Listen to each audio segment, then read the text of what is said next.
Lace 'em up, let's start the show. We're digging in with Trip. We're digging in with Trip. We're digging in with Trip. We're digging in with Trip. We're digging in with Trip today, yeah. Well, the bottom line is holiday season. That's my vessel, and it was supplied by one of the many dealerships at our loyal sponsor, New Country Auto Group. So as we think about gratitude, thank you to the tremendous people at New Country. This one came from Palm Beach Mercedes dealership, newcountry.com. Family owned, family run. They check every box. They've been with us unconditionally since the beginning. So I just wanted to change the setting to set the tone for today's show in front of my ride that New Country got for me. Dealerships in New York, Connecticut, Pennsylvania, Maryland, Florida, brands like Mercedes, Ferraris, BMW, Lexus, across the board, newcountry.com. Before we dig in with an NHL great, two-time Stanley Cup champion and now general manager for the Minnesota Wild, 4 Stanley Cups between his playing career and already a very impressive management career, the great Billy Guerin, I want to remind you, please be active on our audio and YouTube platforms. Also, check out our swag, 50% of proceeds going to the Pope Francis Center here in Detroit. So for a good cause, love this new blue hoodie. digintrip.com. Without further ado, let's dig in with an ultimate guy's guy, Bill Guerin. All right. This should be a doozy of an answer. The word warrior comes to mind. My dear friend, two-time Stanley Cup champion, Minnesota Wild general manager, Billy, the ultimate guy's guy, Guerin. How do you define digging in? Oh, man, you hit me with one right off the hop, huh? Digging in. Right between the eyes. You know what? Digging in means you just put your mind to it and you do what you have to do. I mean, sometimes you got to do things that you don't like, but you have to do them to get things done. And when you dig in, that means that you put your mind to it and you're going to get it done. That's it. What do you mean by things you don't like? You know, I just feel like if you want to win or if you want to have success, you might have to block a shot. You might have to, play out of position. You might have to do things that you don't necessarily want to do, or to have success. You might not want to work through the night. You might not want to work crazy hours, but in order to have success, you have to do that.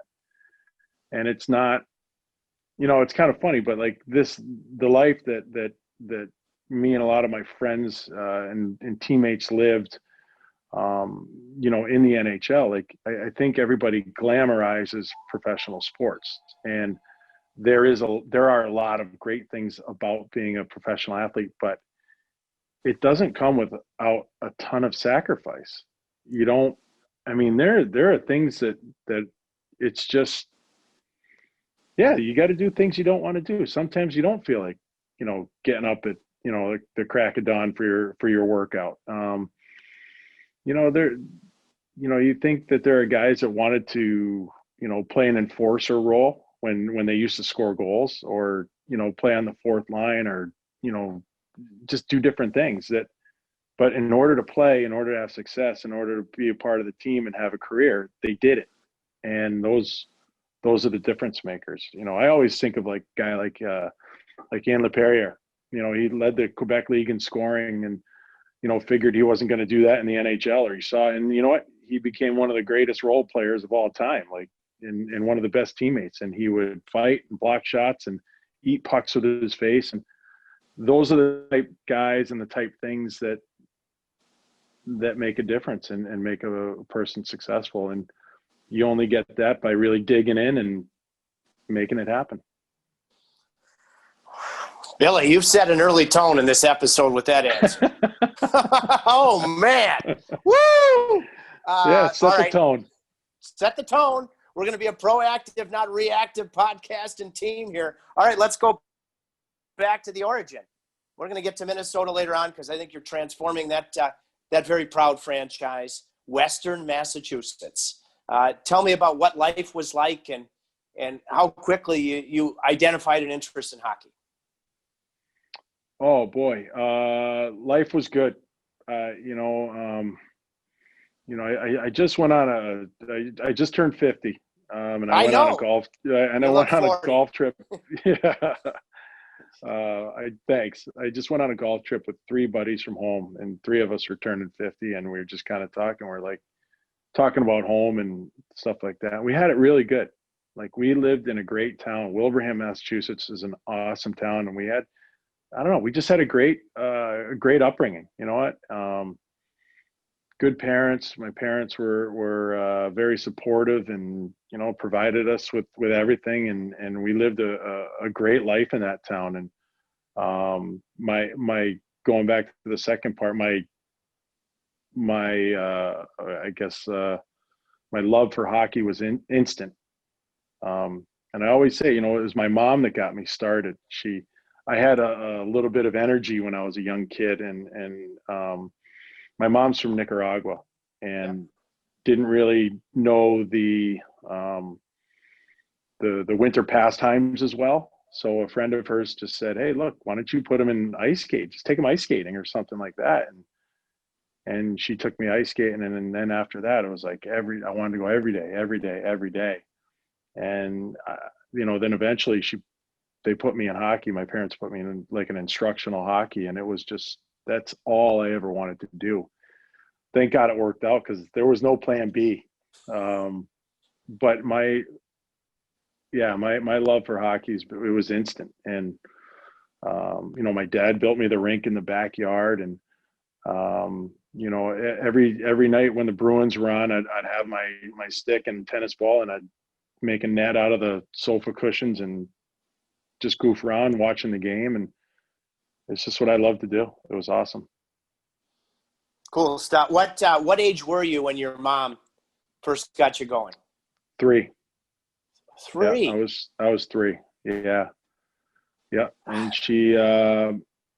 she would just bring me to like public skating and stuff like that. And, you know, and then when I was 5, right about 5, there was like a Saturday morning instructional out in West Springfield at the old Big E Coliseum. And that's where I got my start with hockey. And it was it was kind of, then I started playing like town hockey. You know, Wilbraham, back then we had, each age group had an A, B, and a C team, and there was just so many kids that played. And you know, you could play for your town. You know, Wilbraham would play Longmeadow and East Longmeadow and West Springfield and South Hadley, and all, like, there was just so many hockey players around. And I think it was a lot more affordable back then, and a lot more simple, where you didn't really travel. But then I did get a call. Well, my mom got a call when I was 10. And it was a guy named Steve Byrne, and he told my mom, he's like, "Well, you know, we're putting together a travel team, and we're going to go into Boston and play all the teams in Boston, and then they're going to come out to play us." And it's like this travel hockey thing. I didn't, and my mom's just like, I don't know if he wants to do it. Talk to him. So my mom handed me the phone, and, you know, I get on the phone with this guy, and he's like, "Yeah, we're putting this team together called the Pioneers, and, you know, we're going to do this and that." And I said, "Oh, okay, well, that sounds cool. Who's going to be on the team?" And he started rattling off names like Mike McLaughlin from Longmeadow, you know, Sean Kane from Van Horn, you know, all these different guys, Jason Kirby from South Hadley, you know, a couple of your buddies from Wilbraham. And, you know, I started hearing these names. I'm like, yeah, I'm in. And it's kind of funny, but like, I look back, you know, I just found one of the team pictures. I'm friends with almost all the guys from that team still today. Like it's been amazing. It's been 40 years of friendship through that one travel team. It was crazy. That's cool. I mean, because you and I were just talking offline, because I remember watching you win your first Stanley Cup. You won it in New Jersey, but I was at the first 2 games in Detroit because my teammate from when I was 6 or 7 years old was Brian Ralston, who you won a cup with in New Jersey, and we were best buddies. Matter of fact, he gave me his draft hat when he got drafted by the Devils in the first round. Yeah. And by the way, Billy, speaking of that, you know, I'm fast forwarding here, but 89, you go in the top 5 to Jersey. Yep. Did you know you were going to the Devils? What do you remember about that draft and when your name got called? I didn't know I was going to the Devils. I knew I could. I knew Sundin was going 1. I knew I could go anywhere from probably 2 to 7. I do remember when Winnipeg was picking 4th, and I was like, "Oh boy, this will be culture shock if I end up getting picked there." Stu Barnes ended up going there 4th, and then New Jersey picked me 5th. But it was a great day. I mean, that you know, and I guess I was a little naive with the whole draft thing because I was really the first guy from my area to go high in the draft. But then talking to some of the other guys getting drafted, and they're all like, "Oh yeah, we're going to camp. We're going to camp." I'm like, "Really? Like, I'm going to college." Like, it was just such a different route, you know, but it was a big thrill. And I think getting picked to New Jersey really set me up, you know, for the rest of my career, because it was a great team to break in with, because it was like a lot of strong veterans, a lot of good leadership, a lot of guys that I learned from. Lou Lamoriello, with the way he ran the Devils, gave me the structure and the accountability and discipline. And then having Jacques for 5 years there really just, it gave me a good foundation moving forward in my career. You mentioned Jacques Lemaire, and you spent a couple of years at Boston College. Before we get to the Devils and being developed properly, why Boston College, Billy? Because I loved it. I was 14 when Doug Flutie threw that pass. And I'm like, yeah, you know, I think I want to go to Boston College. My grades weren't great, so my parents were probably rolling their eyes or something, but I'm gonna have a different way to get in. But that was it's just where I just loved the school. I took 5 recruiting trips, and I had a blast on every one of them, as you can imagine. But BC was where I wanted to go, and it was a great choice. I developed as a player. I definitely developed socially. It was a great 2 years. And I just told this story on another interview, but it was funny. So we got upset in '91 by the Alaska Anchorage Seawolves, and that was my sophomore year. And so we were all bummed out, and we went out and, you know, had a bunch of beers and stuff. And Sunday morning, my dorm room phone rings, and I pick it up, and I'm all groggy, and the voice on the other line said, "Billy, it's Lou Lamoriello. We need to talk about the second part of your career." And I'm like, who's messing with me? But it was really him. I don't know how he just got my number. The next day, and then the next morning, I was on a flight down to New Jersey with my dad to go and talk with Lou.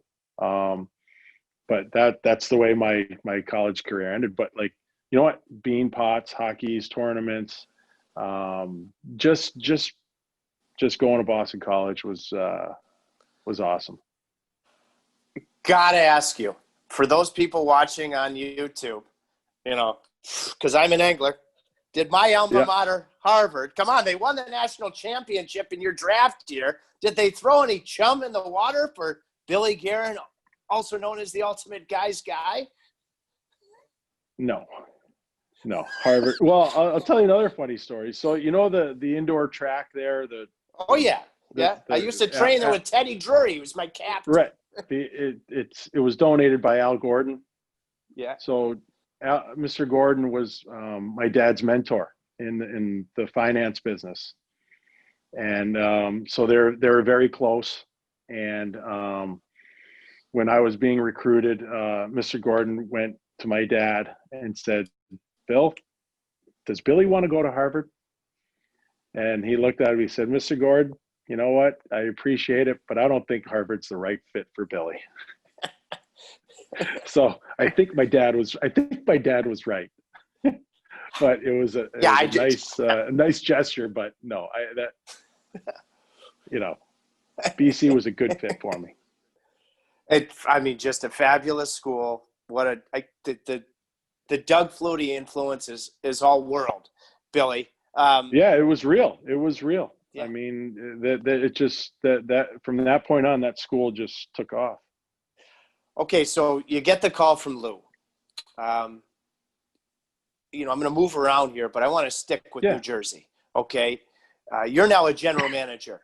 You're transforming a team, an organization, drafting and developing, players properly. But you need top-end talent, star power, depth to do it. Why did the Devils do things right that even a lottery pick like you spent time, and everybody did, in Albany? Tell me what makes Lou's development, execution, the plan right on. Well, I just got to correct you. I went to Utica. We were in Utica. Oh, it's Utica. Yeah. Then it became Albany. I'm not sharp today, Billy. I'm not sharp. Oh, I think you are. There was a lot of moving parts back then. You were young doing your thing.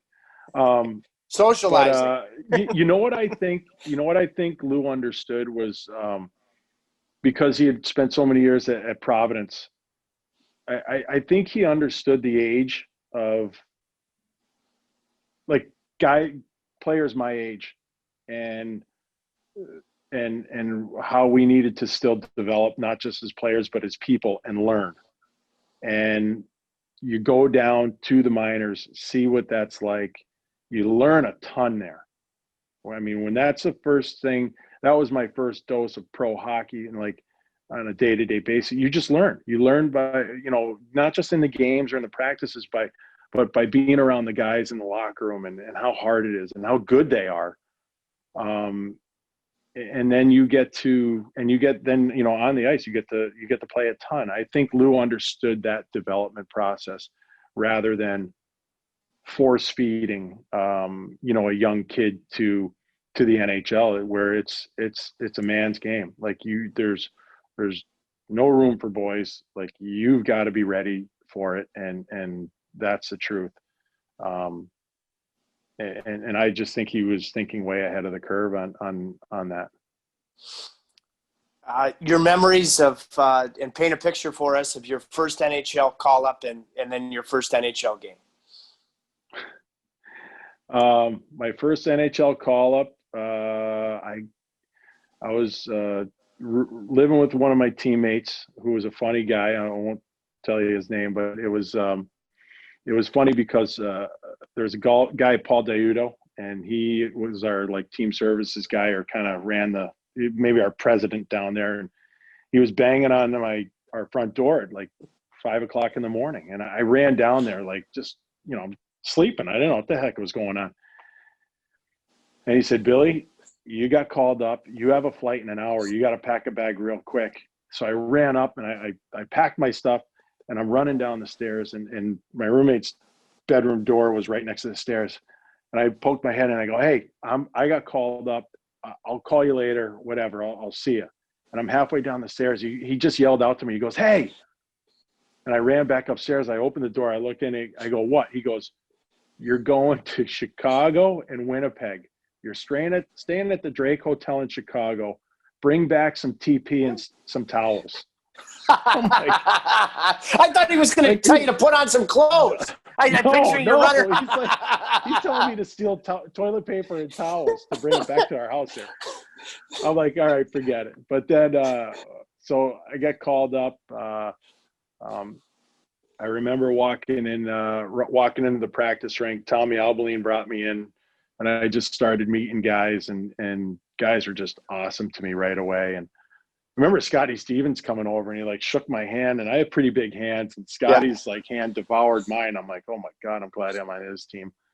And then my first NHL game in Chicago, in the old Chicago Stadium, was I mean, I was scared to death. Our coach was Tom McVie, who was absolutely priceless, and he told a joke before every game. And he'd just come in, all right, sit down. I got a good one for you today. And, you know, it's my first NHL game. I'm like, what the heck is going on? And then he would introduce the starting lineup. And he, you know, it'd be, and he would always end with Eric Weinrich. And he'd be, from the great state of Maine, number 5, Eric Weinrich. Let's go, boys. And I'm like, oh, Jesus. Took a penalty my first shift in the league. It was an interference. I cross-checked Jocelyn Lemieux. And but it was my dad was there. He flew in for it. It was just awesome. And then my second game was in Winnipeg. I didn't own an overcoat. So and this is in February. So February in Chicago and Winnipeg, we went back to New Jersey, and I spent a couple days in the hospital with the flu.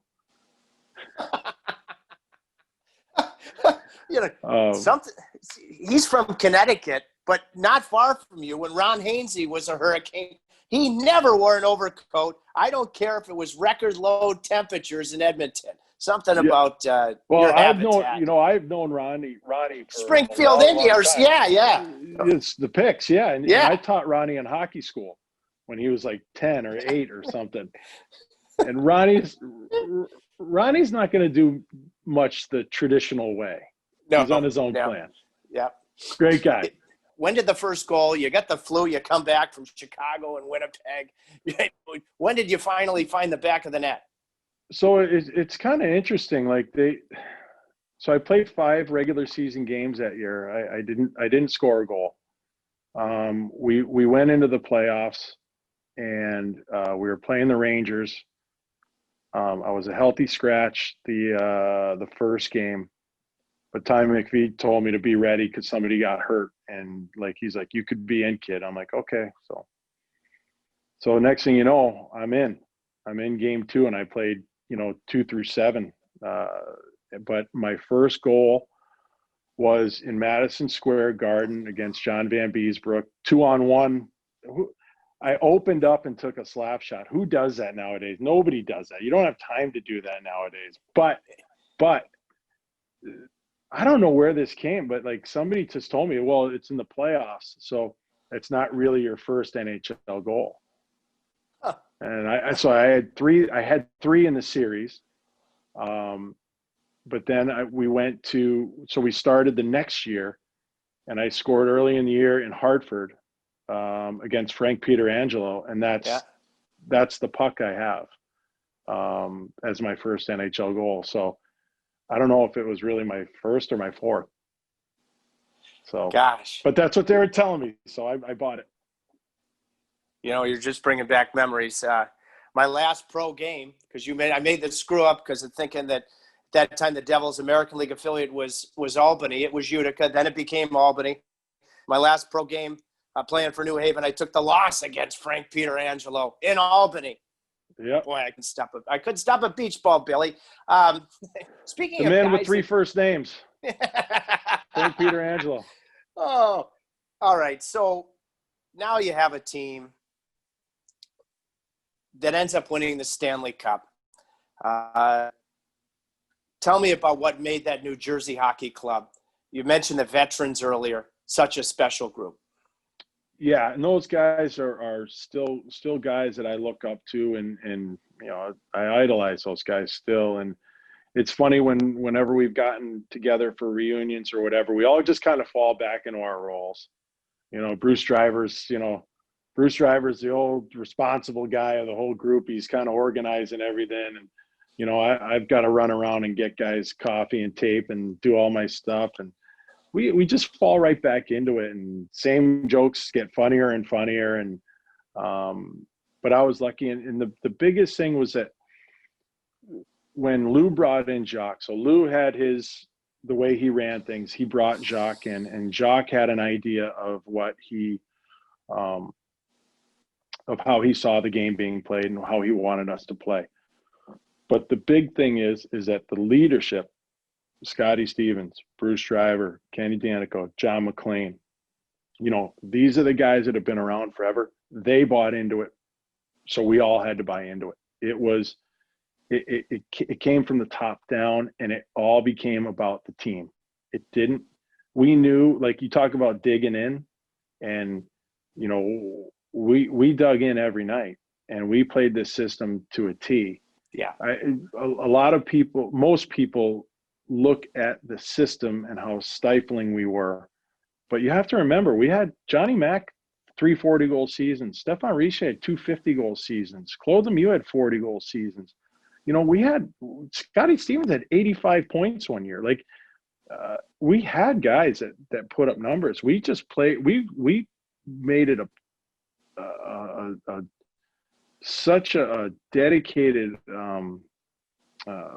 effort to play that system to a T that that's what everybody focused on. But we had some offense to us too, and it was all about the team. That was the greatest thing about that, is that we were tight, and we were tight off the ice too. Like, there's an old bar in town, the Verona Inn, and we used to go there. It was a neighborhood bar. It was our spot. Yeah. It was we got a picture of it right there and right behind me here. And that's where we took the cup after. But we'd go there, and it'd be the married guys with their wives, the young guys with their girlfriends, the single guys, and like we're just kind of like a happy family, and we all hung out with each other, and it was just a great group. I've had the pleasure to get to know John McClain very well, because he coached in Carolina with Kirk Muller, and his beautiful wife, he overachieved with Adrienne, former Stanford golf player. She still makes me sweets when we go to Arizona. I remember our dear friend Jeremy Roenick at one point, he said we were playing golf with Claude Lemieux. Like, oh my God, is this guy going to be a jerk? What a heck of a guy he is. I love Claude. He's awesome. He's awesome. Yeah. I love him.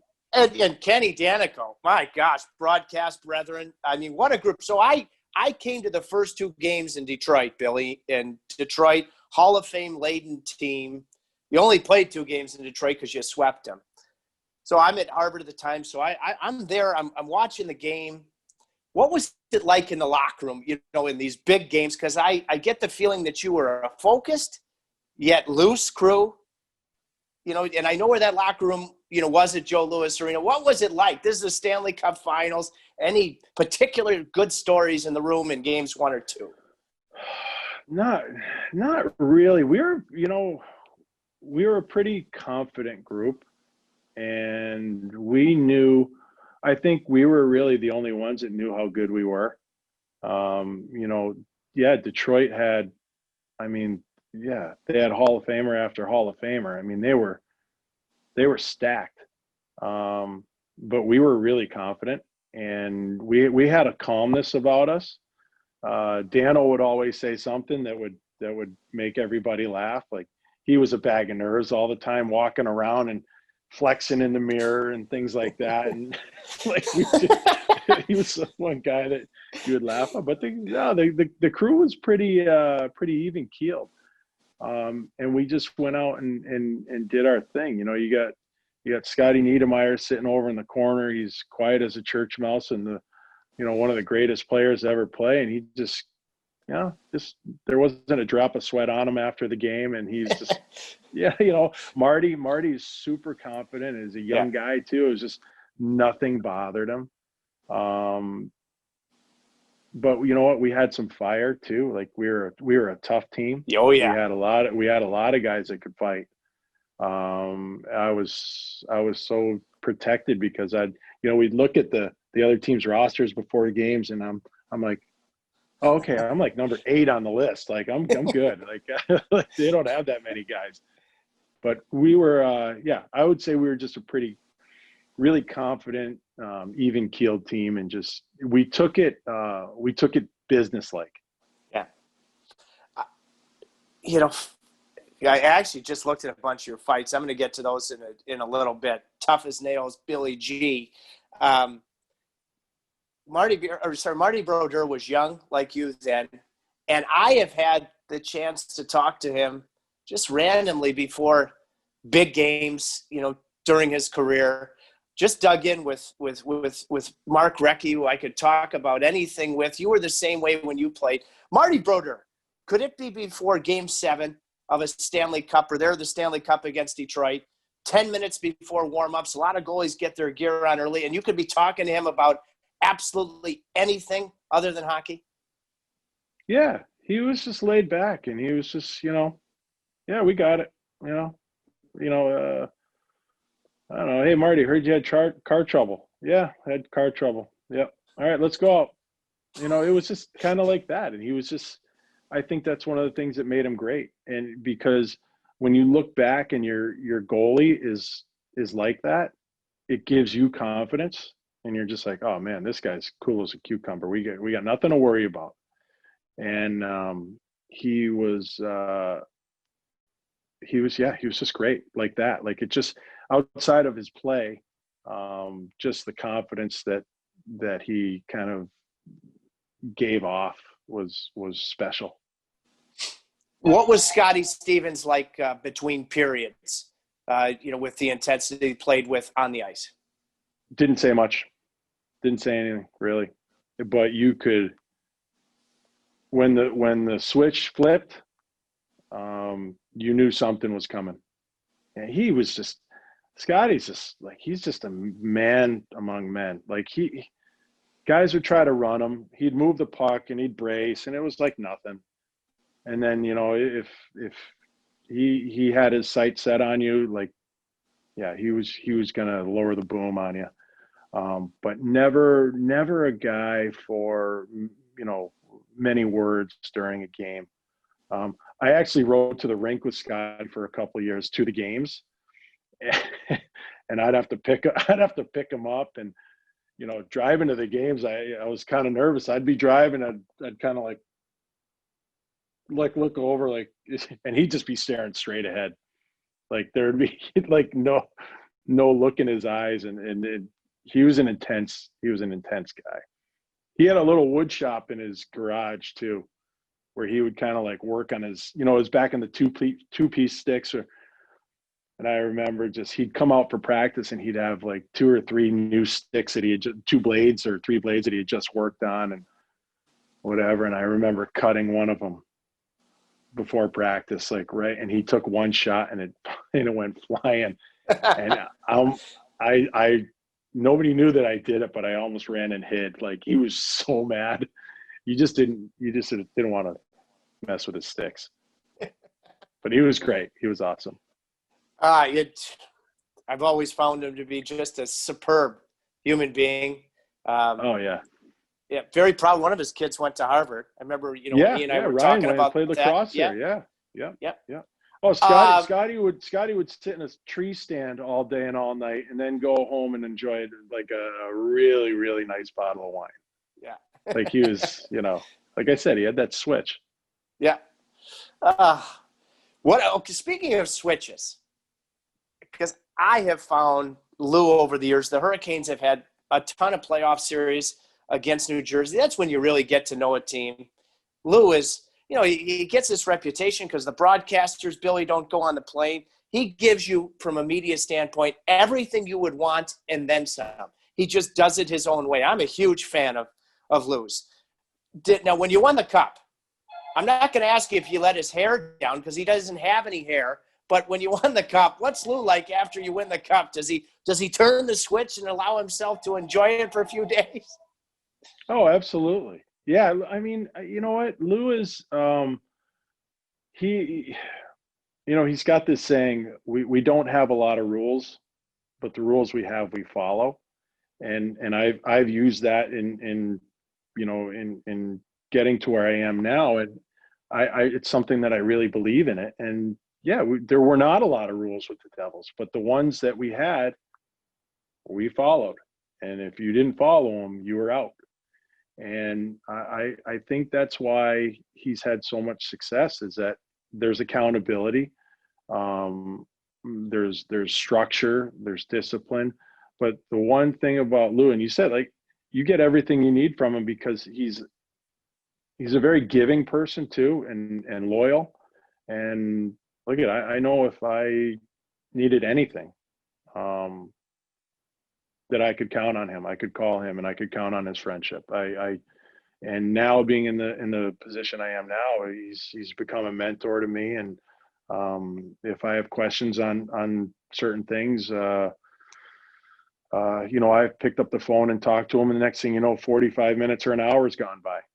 And he's had huge success by being the way he is, and I've learned a lot from him. Yeah, I'm a big fan. Big fan. Me too. Billy, well, I want to just quickly go, because it's basically chronological. You win the Cup in New Jersey, 95. You had a storied career with USA Hockey. And I just want to touch upon the World Cup, because I remember I was in training camp at Hartford when you guys won the World Cup. Okay, what do you remember most about that? And then I want to ask about the Olympics when you were right on the doorstep in Salt Lake. The World Cup there in 1996. Yeah. You know what? That was one of the most fun I've ever had playing hockey. It was fast. It was tough. It was mean. It was dirty. It was just so competitive. And we just, on our side, Canada was just loaded. They had this team that was they were just stacked. Like they just had everybody. But we knew that this was just kind of our year to make a stand. We had to push back on them. And I think that was the biggest thing. And we finally had guys, with size and some grit. Darian Hatcher, Keith Tkachuk, Johnny LeClaire, myself, Adam Deadmarsh, Chelios always had grit. Suter always had grit. And it was just time to kind of push back a little bit. And that's what we did. We had a great team, Madonna, Leach, all those guys, it was unreal. And then we had Mike Richter. Yeah. And he, for that period of time, I thought Mike Richter was the best player in the world. And he was amazing. Those games up in Montreal, and we pulled off, quite the win. I don't want to say it was an upset, because I feel like we were every bit as good, but they were stacked. But it just worked out for us. And I just think that I've had a couple of the guys that are, like in their 30s now, like Patrick Kane and guys like that, say that was their miracle on ice. Like they were kids at that time, and that kind of really impacted them. And that meant a lot to me. And I just know what that team was just awesome. We just had so much fun too. Like we were just having a blast. And at the game against Canada in Philly, when all hell broke loose the first shift, we knew it was going to happen. And there was no secret. We knew we had to do it. You think I wanted to fight Preems again? Sometimes you got to do stuff you don't want to do. But that's what we had to do. And it was such a great tournament and a big win for us. It was awesome. Yeah. I mean, you don't think about that sandpaper, that tough to play against facet of digging in international hockey. And I mean, you fought Primo. I mean, he was my captain during my only call up in Carolina. And then Keith Tkachuk, he fought Claude, didn't he? Your Stanley Cup winning teammate. Yep. What do you remember about all that action? I mean, it was terrific. I was just looking at the video. I think it was 20 seconds into the game, and it started with me and Scott Stevens. And then, I mean, this is what we're talking about here. I started with Scott, and then Eric Lindros comes over, and I'm like, Mike, they just keep getting bigger. And then Preems came over, and he's even bigger. And I'm like, oh my God. Well, here we go. And then, I've got my hands full with Primo, and then Walt and Pepe start their boxing match. And we had Joel Otto too. Joel knew what he was doing, and it just it worked out that way. And it was we needed to do something like that, and I think it just set the stage that win or lose, we were going to stand our ground.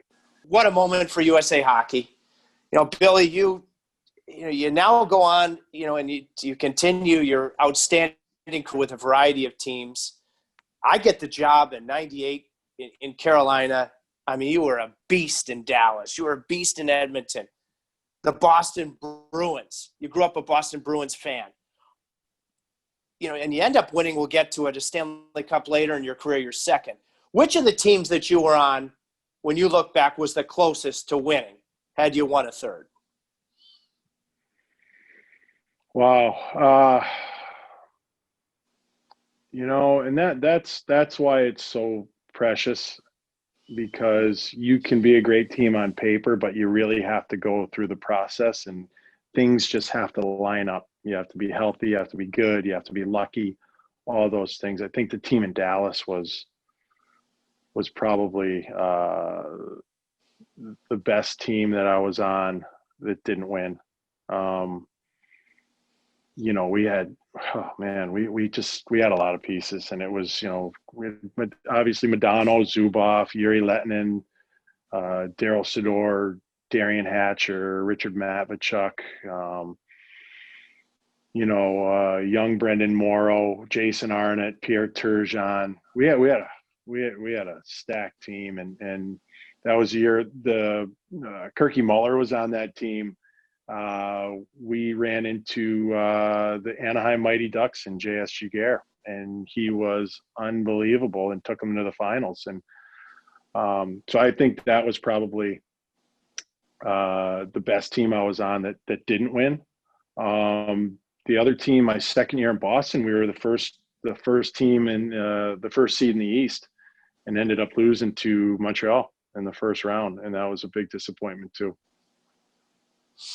Because you mentioned when your dad, when you were a kid, built the outdoor rink, you had the stick and the ball, and you were playing for the Boston Bruins. You were close to Hartford, by the way. So yeah. What made you a Bruins fan right from the get-go, and then what was it like to be a Boston Bruin? Yeah, it's funny that you say that, because I was 90 miles from Boston and 40 from Hartford, but Hartford's in Connecticut. My dad grew up in Worcester. I was born in Worcester, and we were always going, east. And then the Bruins were just more established, and I loved the Boston Bruins. And when I was traded there, I loved Edmonton. I was devastated when I got traded to the Bruins. Because I didn't know how it was going to go, and it doesn't always equal success when you go home to play. But I ended up having my goal scoring and point wise my two most productive years, and I loved it. I was disappointed when I didn't get to sign there, but that opened up another door into Texas. But my years with the Bruins, or my time with the Bruins, was just awesome. I loved it. It was great. Boy, what would you say? You mentioned the stacked team in Dallas. I remember, because now I'm an analyst, and watching you play for the Bruins. We didn't get to see as much in Edmonton. Every situation is different. You mentioned the word precious. Is there any way, now that you're going to put the pieces to the puzzle in Minnesota, what that, other than luck, what the fine line is between the teams that do it and the ones that look good on paper that don't?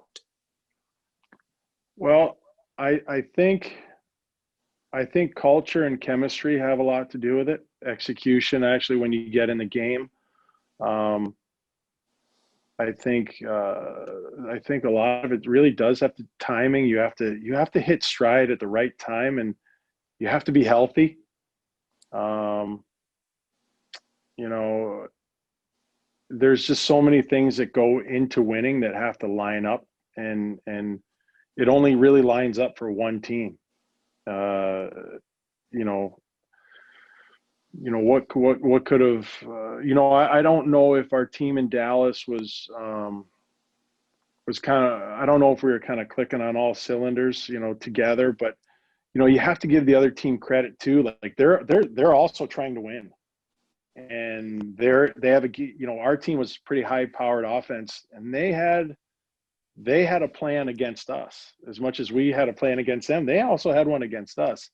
They were trying to win. They played well, and they had a great goalie too. And that was the difference. Billy, I mean, it's if I had a dime for every time I hear the word culture, I mean, everybody's trying to locate it. You certainly have your PhD on what a winning culture is. What is it? Well, I think it's really tough to say, hey, look, I want this kind of culture. I want, I think it's got to happen organically. I think in my position as a general manager, I can push things in a certain direction. But I think the most important thing is the players. And you have to have guys that have great work ethics, that put the team first, that are willing to sacrifice, that are capable of being good teammates and caring for each other. And through that, and I think, and the ability for them to be themselves, I think that kind of creates the culture. Being a good team on the ice definitely helps, because winning cures everything and creates a good culture that way. But I do think it's mainly it starts with the players, because they're the ones that's their area. The locker room is their area to create that culture. And I go back to my Pittsburgh days, because I spent 10 years there, and playing with Sidney Crosby, and then being on the managerial side and watching him. He has such a huge impact on the culture of that team. He is the culture of that team. He's the hardest working in the summer. He's the hardest working in practice. He's the most prepared for the games. And you know what? Even his treatment of the people around him is infectious. He makes time for people. He cares about people. He takes care of his teammates. He does all those things, and that's part of the culture. And that's unique. Trip, come on in. What's up? Oh my God. Oh my God. Look at this. What's up, big guy? Yes. The big boss man just rolled in. Well, Billy Guerin, a.k.a. the UGG, he's earned that distinction as an ultimate guy's guy. We got interrupted by the big boss, hoping that went well. How are you? I'm doing great. Yeah, this could be considered part 2, couldn't it? I did my homework, and there was a development after the big boss came in and you and I ended part 1. And our mutual friend, Rod Brindamore, told me, you got to ask Billy about when he visited Michigan State. I was his host. The Spartans wanted you badly, and he lost you. What happened? What's the background here? The UGG's big visit to Michigan State. I'll tell you what. Roddy was the best host. He was awesome. And you know what? It's funny. Like we didn't know each other before that, but I've considered him a friend ever since, and he's such a great guy. I think the thing that where he lost me was that he wanted to go work out at like 10 o'clock before going out to the bars and stuff like that. And I said no. No, but we honestly, that was an amazing recruiting trip to Michigan State. Roddy, you know, he's the poster boy for good health and keeping yourself fit and all that stuff. And I have tons of respect for him. And he was under control that night. But he took me out to all the hot spots, introduced me to all the guys, and I had I guess the final mistake was taking me to Arby's late night. That didn't work out too well, but it was a great trip. Yeah, we've been friends ever since. We have, and he's such a great guy. Was he jacked? I'm guessing yes. Was he jacked back then too? Jacked. He was jacked. Yeah, he had his own key to the weight room. Yeah. It was. He was the same as he is now. Like the dedication and the, you know, all that. He was just ahead of it. You know, he was just so dedicated to it.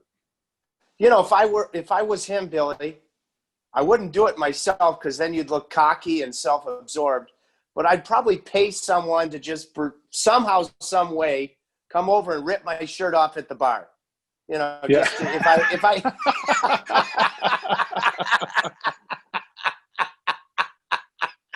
we finished part one, and you defined culture, and you spoke about the fact that it has to come from your players, and you mentioned all of the things on the ice, in the room, in the community that Sidney Crosby does that epitomizes the type of culture you strive for.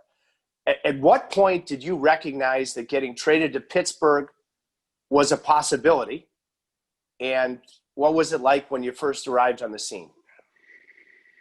Well, I'll give you a quick rundown of that trade deadline because it was kind of a crazy story. But about 5 days before that, I was coming off the ice for warm-ups, playing for the New York Islanders, and Garth Snow pulled me into his office. I was, you know, right off the ice. I had a no move clause in my contract, and Snowy said, "Hey, look, there's this team. I'm not going to name the team, but he said they want you. They got to shuffle a couple of things around to fit you in their cap. Will you go here?" And it was a very good team, and yeah, I said, yeah, absolutely, I'll go there because I wanted a chance to win another cup. And so I didn't play that game because for precautions. And so I watched the game with Snowy, and I went home that night. And the next day I was like, okay, so when's this happening? No, they haven't been able to move things. And that went on for 5 days. And I missed 2 games, couldn't go to practice, all this because I was getting traded to this particular team. Trade deadline day comes around, and the team backs out. And they couldn't move it around. So I'm like, okay, now what? Like, do I have to go back? I have to go back to my team. And so he kept calling. Then another team called and said, he called me and said, "Would you go here?" And I said, "Yeah, sure, I'll go there." Excuse me. And, a little while later, that team backs out. And we're getting down to the nitty gritty. 15 minutes before the actual trade deadline, Snowy calls me. He goes, "Pittsburgh just called. Would you go to Pittsburgh?" And I said, "Yes, I'll go to Pittsburgh." And it was a little further than I thought I was going to kind of stay in that area. But then, I hung up the phone. I was talking to my wife, Kara, and I just said, "We're going to Pittsburgh." We're like, "Oh man, wow." They're in 10th place. But it kind of just dawned on me. I'm like, I might end up playing with this Crosby kid. or if not him, maybe this other kid that got Malkin. I don't know. This could be pretty good. And it turned out just to be at that point in time in my career, that was the best thing that happened to me. It really rejuvenated me. I was kind of in a tough spot with the Islanders. We weren't very good. It was a struggle. I was really struggling mentally. And, just to go to Pittsburgh and be around this group of young players that was really special. They a lot of people say, like, I did a lot for that team as an older player, but I always say that team, that group of guys, they did more for me than they would ever know in rejuvenating, re-energizing me. And it was just great. We had a great culture, great team, great group of guys. Loved it. Well, that's true. You've never told me that story before. Yeah, it's kind of crazy. It truly crazy. And Billy, I have heard, and you and I have never discussed it, and in the most complimentary way, I've heard, because let's just look at the top three centers and how young they were in Sydney and in Malkin and Jordan Stahl, youth in virtually every position. There were some veteran guys. I think of a Sergei Gonchar. But what did you do other than just being yourself based upon the age, perhaps a lack of experience in the dressing room? Because I have heard that it was pivotal in the way that you changed the dynamic, maybe significantly, maybe slightly. What can you share about that? Well, I think one of the things that I do is I treat everybody the same. And, we had these, young stars, and we had some veteran guys, but you treat everybody the same. And I think that was a big part of it, I could bust Hal Gill's chops as easily as I could bust Sidney's chops or Gino, or, I was an older guy, and I've always just been kind of a guy that I say what's on my mind. And I think that was kind of refreshing for the room. I had the ability to, I guess, not call guys out, but just talk to guys and call it how I saw it. And I wasn't intimidated by anybody or afraid to just talk to people. And, through that, Sid and I created, we created a really good relationship. And, we always laugh. We had our blow ups, but they were honest, and we were comfortable with each other doing that. And there are also times where, it was just kind of like, hey, we got to calm each other down, or I could help Sid when he was getting frustrated or emotional. I could just kind of give him a pat on the back and say, hey, buddy, let's reel it in. And he would do the same for me. And, in turn, like with me, I was a veteran guy. I could manage my way through a practice, and get what I needed. But that wasn't part of Sid's, that's not in his DNA.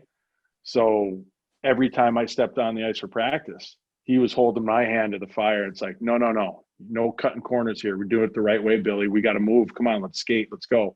So he got me to another level. So I just thought we were really good for each other. And then just the other guys were, we just had some really solid guys, Hal Gill, Rob Scuderi, Mark Eaton, Max Talbot, Pascal Dupuis, Craig Adams, Chris Kunitz, just solid guys. Like, there was no BS. There, Jordan Stahl.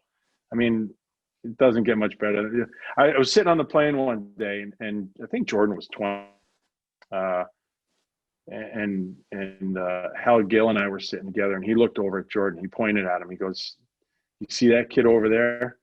I'm like, "Yeah." He goes, "That kid's a man." He goes, "That kid just gets it." And when you say somebody just gets it like that, you know what it is. And I'd started paying more attention to Jordan, and it's like, oh, this guy's way more mature than I. And it was just a really special group of youngers I was lucky enough to be around. Well, that's cool stuff, Billy. And I was planning on asking you the next question because when you win Stanley Cups as you have, there's always a point in the playoffs where you're at the fork in the road. It's adversity. Sometimes happens early, sometimes it happens late, sometimes in the middle, where you're going to go left, you're going to go right. You go right, you win. You go left, you let adversity get the best of you.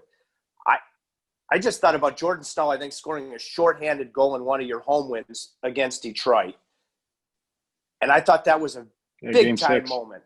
Yeah. If you were to pick one moment on or off the ice that you were at that fork in the road as a group in Pittsburgh, and you could have gone left, but you went right because you dug in, what would it be? It was against Philadelphia in the first round. And we went up 2-0 in our building. And we needed to have needed to have a meeting after game 2. And it was like, so we're up 2-0 in the series, and we all had to sit down and talk about our game. It's like, guys, let's be realistic here. Let's cut the bullshit. The Philadelphia Flyers have outplayed us 2 games. We're lucky to be up 2-0, and we gotta give our heads a shake here, because if not, they're gonna keep playing better and better and better, and we're gonna be done. So, you know what? Let's dig in and give our head a shake, and we have to be better. And I think that was probably the, looking back, maybe one of the more defining moments in that run, because Philly had outplayed us pretty significantly, and Flower was unbelievable, made a couple great saves, and we got a break in overtime, and that was it. Wow. That just makes me think of sitting at the blackjack table, and you usually never walk away when things are going well, or address it correctly when things are going well. That took a level of maturity and urgent to be able to do that when you were winning. That's pretty darn impressive. Yeah, and I was just, like I said, the group was, we had good veterans, like you mentioned, Gonch and, Orps and, guys like that. But the young guys got it. They just got it. And yeah, it was looking back on that. Yeah. You know what? Everybody, oh, you're up 2-0. We must be playing great. No, we weren't. And we were lucky. And you know what? That's what you need to win too. You got to get lucky. Yeah. Did you surprise yourself at all, now that we know about the dramatic lead up to the trade deadline and other teams being involved and where you might go? Did you surprise yourself, Billy, that you played as well as you did? Because you were a significant piece from a production standpoint.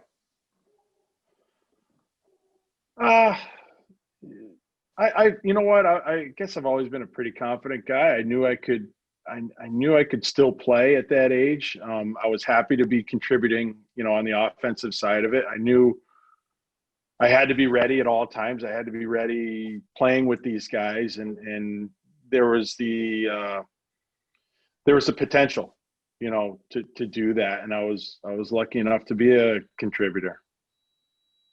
Can you hear that alarm?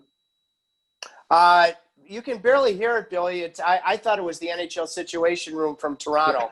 We've got a developing situation. Yeah.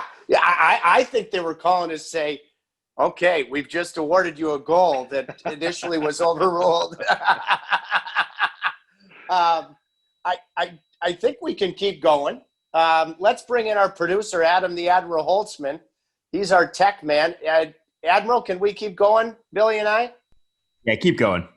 Okay. Great. If he says keep going, let's do it. We keep going. Billy, okay, so you win dramatically in Game 7 in Joe Louis Arena. You won a cup in your early 20s, and now you've done it in your late 30s. How were they similar? How were they different? Well, I guess they're similar in that, they were similar in that, you know, it's just an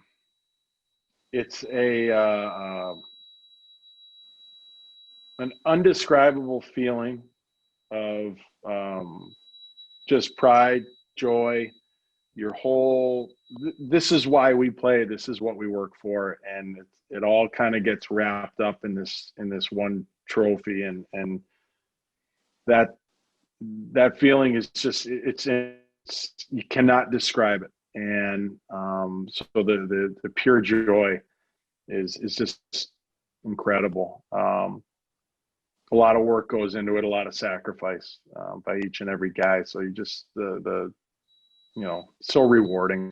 The difference was 14 years in age. In 95, Kara and I were just dating, you know, and then I think a year later we were married. And then, you know, 14 years down the road, we got these 4 beautiful little kids, and they've seen pictures, they've heard our stories, they've heard how great it is, but never experienced it.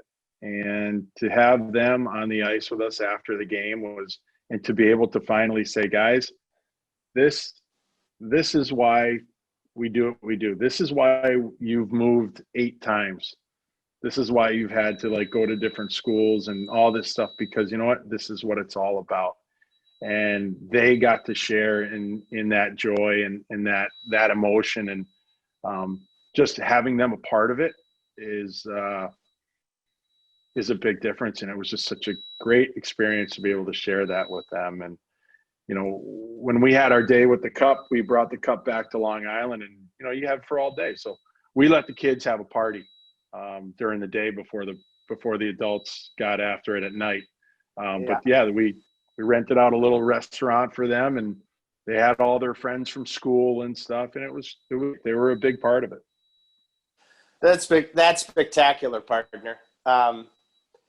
And the family element, I don't know if your kids would have come, but Kara certainly would have met you. I remember talking to Craig Adams, because Craig was a freshman when I was a senior at Harvard, and we developed a lifelong friendship. I was in his wedding.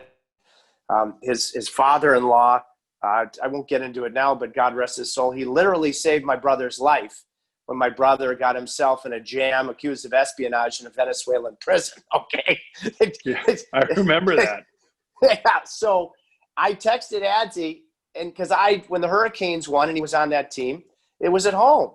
And I've always wanted to hear the behind the scenes stories of when you win on the road, what it's like on the plane with the cup. All right. And then I know you guys went to a special party as soon as you touched down in Pittsburgh. Let's start in the locker room at Joe Louis or on the plane. Nobody tells a story better than you. Paint a picture of what you extract. Share something good with me. Well, you know, in the room, so this is kind of funny, but like years before, I had run into Marty Brodeur, and it was just after they won, maybe in Dallas, and I, you know, saying congratulations. He goes, Billy, he goes, you got to win one on the road. It's just awesome. He goes, it's just cool. It's a different experience. And like all those years I was thinking about it, I'm like, oh man. So finally, we win it on the road. It was just cool. And the people at Joe Louis Arena were unbelievable. Like they let us stay. I don't think we left Detroit till 2 a.m. And the scene in the locker room was just great. I remember Kara and I just going, I'm like, you know what, we just got to sit here for a minute. Let's just sit here and just watch. And we sat there and we just, you know, drinking a Bud Light and just watching everybody and like just to soak this in. So we end up getting on the plane, and it's cool. So, you know, you're taking off. So you got the cup, but you buckle it in, and, you know, and then you get up in the air and you just kind of, guys are just like, you know, spending time with it. Like just, you know, you open up the trade table and you have it resting there. Or, you know, you had it for a little while and then you give it up to the management and the coaches. They hang with it for a little while. It's a very short flight from Detroit to Pittsburgh. But yeah, the beers are flowing. They got buses waiting for us when we land. And, you know, it's just, it's just awesome. Like you can't, you're just kind of looking, and there's the Stanley Cup. You know, it's right there. And then we landed and I think we just quick change, maybe, you know, chuck your bags and maybe a quick shower, and we Mario's place, and I don't even know if we showered. I don't think we changed. I think we went right there. I know Hal Gill took a bath in the fountain in Mario's yard, but it was we went all night. It was my kids were up all night, like they were at the party. It was awesome. Just great. Boy, I love that. I thought Hal Gill. I've told Hal a bunch of times in the conference finals against Carolina, he and Rob Scuderi, because they were partners, nobody was stopping Eric Stahl, and they were terrific. And so he earned that wash in the fountain at Mario's place. Skillsy's one of the all-time greats. Yes. When I got traded to Boston, I remember like my first week there, I'm like, who is this guy? Like this guy never shuts up. And then like after a week, I'm like, this guy never shuts up. But I think I like him. I think he's a pretty funny guy. Like I think, and we've been good buddies ever since. I remember so this is how the game's changed a little bit. We went to Detroit for the finals. I think it was me, Skillsy, and Scuds. We went out and had a beer. We're like, all right, we're downtown Detroit. I think there's a little Irish pub around the corner. I know we got game 1 tomorrow, but we're gonna go out and we gotta have a beer or two before dinner. That's just what we did. That was our generation, our era. And he was just he's a good guy to have beer with. Both those guys. Well, so did we in the conference finals. Skillsy was there at an Irish pub in Raleigh. Yes, we did. Yeah, your father-in-law was there. It was an epic night. Now I know he was. Darren Langdon taught me this early with Kevin Hatcher. Get it done in the afternoon. You know what? You can enjoy yourself, and then you know what? Have the discipline to shut it down at 6, 7 o'clock, which we did. And so then, as a Hurricanes guy, I'm thinking, well, these guys. Billy's not going to perform at a Guerin level the next night. You play your best game of the series. Yeah. You got to be a pro. Yeah. Mario Lemieux. So I remember asking Adzi, and I mean, I'm like a kid in a candy store now asking, because I what it's like to win on the road, travel with the cup, have such a dramatic finish in Game 7. He goes, Tripp, we just walked into Mario's place. He said, this is like a 5-star party, like waiters with white gloves. Oh, yeah. Everything set. How did he put that? I mean, he's one of the best in the history of the game. How did he throw something like that together, short notice? It's Mario. He can swing that stuff. He's the classiest guy you'll ever meet. Like he's just got it all. He's got it all figured out. And he doesn't do anything half-assed. Everything's first class. He gets it. And you know what? If somebody's going to put together a white glove waiter service party, it's going to be him. Oh, it was unreal. Yeah, they had food, they had beer, wine. I mean, they had everything. And when I mean food, it wasn't like we weren't having bologna and cheese sandwiches. It was this is good food. And I like bologna and cheese sandwiches. You had some Russians on the team. I mean, Malkin won the Conn Smythe. I'm imagining that he had beluga caviar there. Oh, it was a sight to see. It was amazing. Okay, so Bill, now you have had, one of the great careers in NHL history, certainly, in USA hockey history. I know you very well, other than allowing your kids, you and Kara, to chase their dreams. Very financially responsible. You earned every cent you got in your career. You could have just glided off into the sunset. What made you eventually decide to, start a second chapter and win a couple more cups in Pittsburgh? What drove you? And now what a fine choice by Minnesota being a general manager when you could have just stood on the sidelines after such a storied career. I want to win. I want to win another championship, and I want to be a part of a team. I love to work too. I don't. You know what? At my age, then just to retire, that's, to me, it's not healthy. And if I'm not the type. I just can't sit around and I'm not a very good golfer. Well, I'm an average golfer, I guess, but I love golf, but I don't like it that much to play all the time like that. I just couldn't just sit around and not do anything. And it was, I went to training camp with the Flyers in the 2010-11 season, and I got cut, and I decided to retire. But leaving after they let me go, my first call was to Kara, and then my second call was to Ray Shero, and I wanted to go in and talk to him about the second part of my life, my post playing career, and see what that was. And Ray was the best. He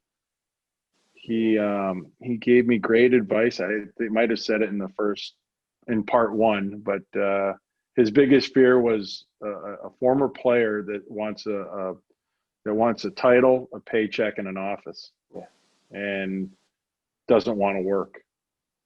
And that kind of struck the chord with me. Okay, you know what? You got to work.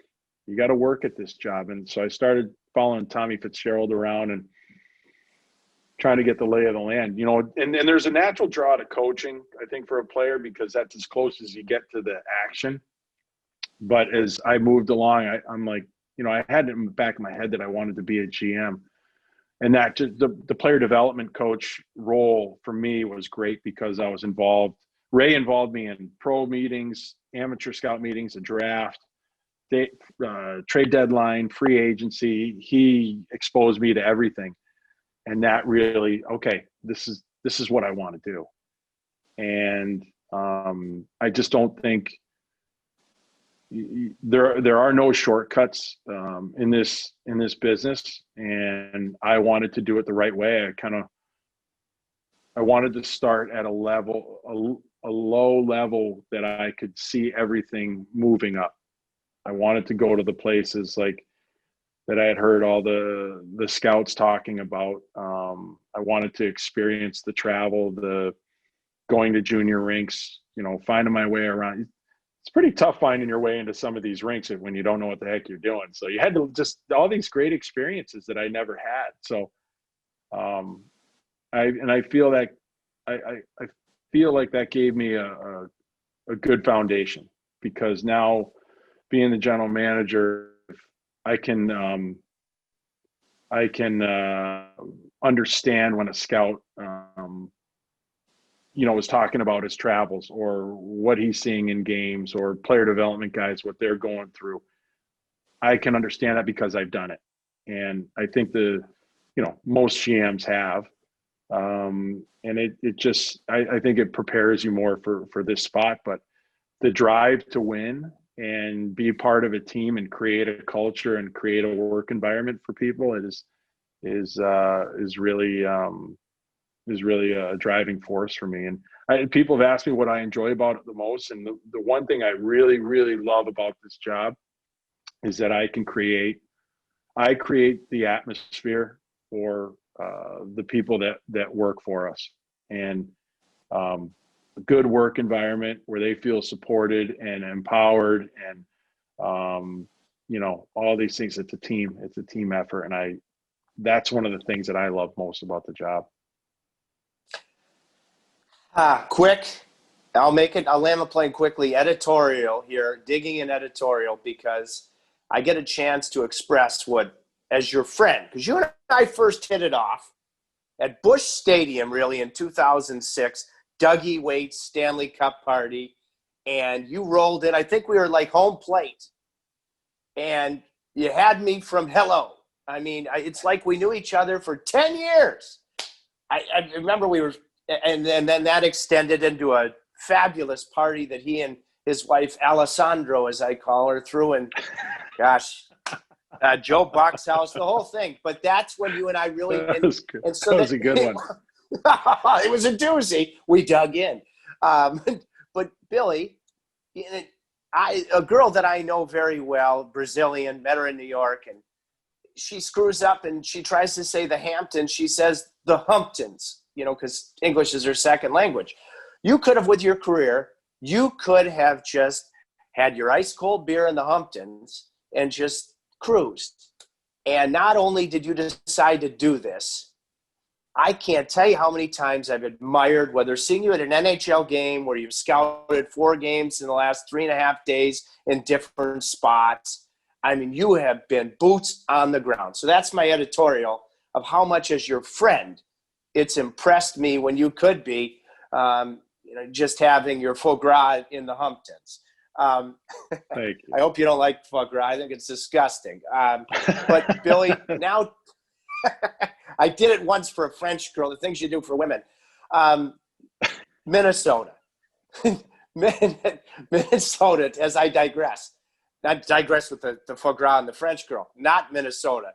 I remember calling games in Minnesota the first year in the league. Of course, history before that, and a proud one with the Minnesota North Stars. Part 1, we ended when the big boss, Craig Leopold, thank him for being your owner, for being so gracious when he came in and said hello to Digging In. What excites you most about where you're at with the Wild? And give me a State of the Union from the general manager's eyes, if you can. Well, I think we have everything here to win. I think there's all the ingredients are good here. We've got an owner who is dedicated. He's passionate about it. He's supportive. In more than just financial, but financial, he's very supportive, and that's a big deal. We do things right. This market is it's incredible. This is the state of hockey, and people love the game here. I just think that, like I said, there's everything here to win, and it's a well-run organization. It's got great support. The players love playing here and living here.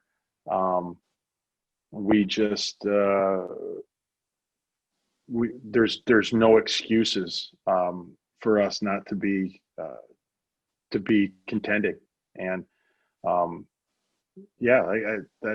that's what I'm so excited to be here. Like my wife and I, my kids, we love living here. It is a phenomenal area.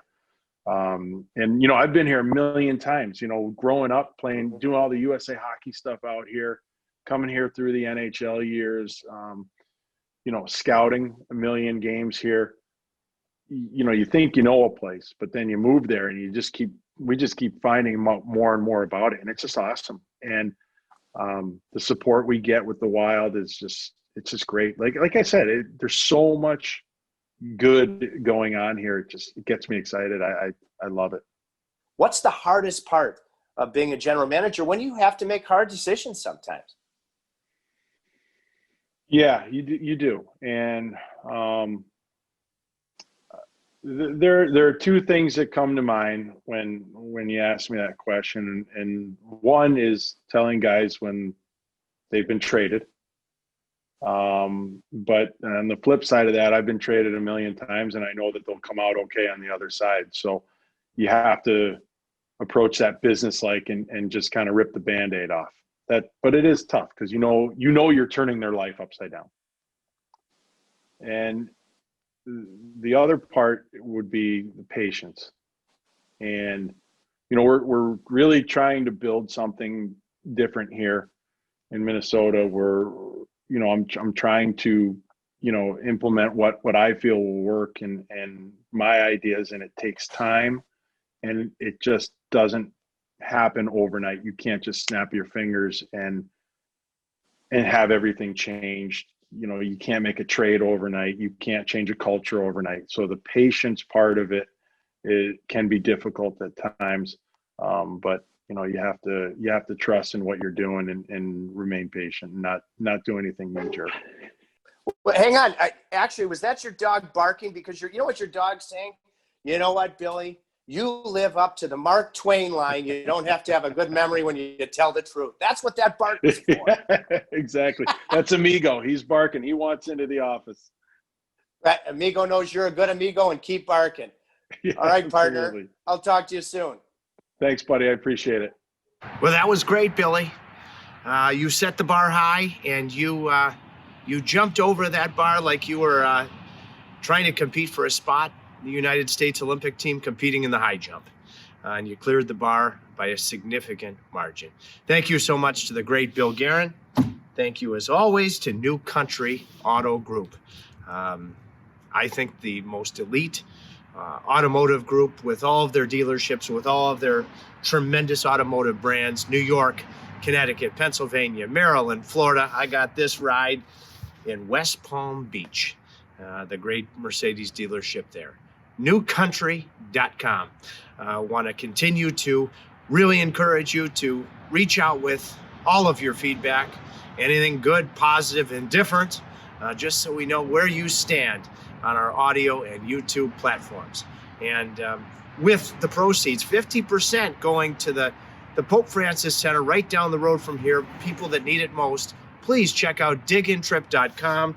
Cool new hoodies like this, hats like this, the pucky named after the famous Whaler mascot, digintrip.com. I hope that you like what we have with regards to our merchandise, and I hope you keep in mind 50% going to the Pope Francis Center, people who really need help.